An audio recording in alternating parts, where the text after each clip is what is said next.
घेतल्यापासून मला पश्चाताप होतोय, तर घेतल्यापासून ते सारखंच काळं पडतंय. म्हटलं चला पॉलिशला द्यायचंय तर पनवेलला जाऊ. सकाळी उठली, आंघोळ वगैरे केली, नाश्ता वगैरे काही केला नव्हता. हार पण मला पटवायचा होता हा, तर म्हटलं चला हार पण घेऊन जाऊ आणि मंगळसूत्र पण. विघ्नेश घरी होता, म्हणजे त्याला ख्रिसमसची सुट्टी आहे, त्यामुळे तो म्हटला मी पण येतो. तर म्हटलं चला आम्ही निघालेले आहे पनवेलला, आहो मी आणि विघ्नेश.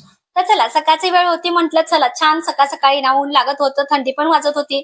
तर आता ना 2025 वर्ष आहे ते संपणार आहे आणि उद्यापासून 2026 वर्ष आहे ते चालू होणार आहे. तर तुम्हा सर्वांना माझ्याकडून नवीन वर्षाच्या खूप खूप शुभेच्छा. 2026 वर्ष तुम्हाला सुख शांती समृद्धी आणि भरभराटीचं जावं हीच स्वामीचरणी प्रार्थना. सकाळी आम्ही घरातून लवकर निघालोय, पण ज्वेलरीची दुकानं आहेत ती सकाळ सकाळी लवकर खोलत नाहीत, 10:30-11 वाजता खोलतात. म्हणून त्यांना म्हटलं अगोदर आपण भाजी घेऊ, कारण त्याच रस्त्याला भाजी आहे आणि भाजी खूप छान भेटते तिथे, म्हणून चाललेलो आहे भाजी मार्केटमध्ये.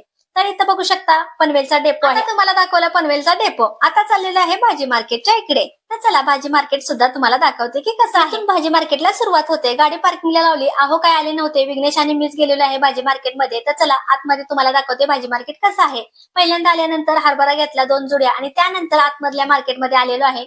इथं पण छान छान भाज्या होत्या हिरव्यागार, इथं पण भाज्या घेतल्या. त्यानंतर मला घ्यायचं होतं गाजर. इथं फ्रेश अशी गाजर दिसली, त्यामुळे 1 किलो गाजर घेतली. त्यानंतर वाटाणा सुद्धा इथं या बाउंडच्या जवळ घेतला 1 किलो आणि त्यानंतर आता सर्व बाजार झालेला होता. आता निघालेलो आहे गाडीजवळ. गाडी थोडीशी लांब लावलेली होती, विघ्नेश आणि मी चाललेलो आहे चालत. आता गाडीजवळ पोहोचलेलो आहे, गाडीत सगळं सामान ठेवलं भाजी वगैरे आणि आता ना भूक लागलेली होती. सकाळी नाश्ता वगैरे काही केला नव्हता, म्हणून राजगिरीचे लाडू ना एका दुकानामध्ये घेतलेले होते, तेच आता मी खाते. राजगिरीचे लाडू खाल्ले आणि आता पोहोचलेलो आहे ज्वेलरीच्या दुकानामध्ये. आम्ही पहिलंच गिराईक होतो, कारण 11 वाजता त्यांचं दुकान खोलतं.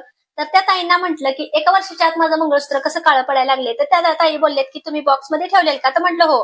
तर त्या म्हटल्यात की तुम्ही ना प्लास्टिकच्या पिशवीमध्ये ठेवायचं, म्हणजे काळं पडत नाही. 1 ग्रॅम मध्ये असताना तसं मी घेतलेलं मंगळसूत्र आहे. आता हार माझा बटवायचा होता, तो बटवला त्यांच्या बशी आणि मंगळसूत्र सुद्धा पॉलिशला दिला आणि आता चाललेलं आहे गाडीजवळ. अहो काय आता पण आले नव्हते, म्हणून आम्ही मी चालत निघालेलो आहे. आता गाडीजवळ पोहोचलेलो आहे, आता जायचं आहे आपल्याला घरी. तर चला आता घरी पोहोचलेले आहे. घरी आली तर स्वयंपाक करायचा होता, सकाळी स्वयंपाक काही केला नव्हता, म्हणून सर्वांना भूक लागलेली होती. नाश्ता वगैरे काही केला नव्हता सकाळी, म्हणून म्हटलं चला पटपट असं स्वयंपाक करून घेऊ आणि त्यानंतर सगळ्यांना जेवाय दिलं.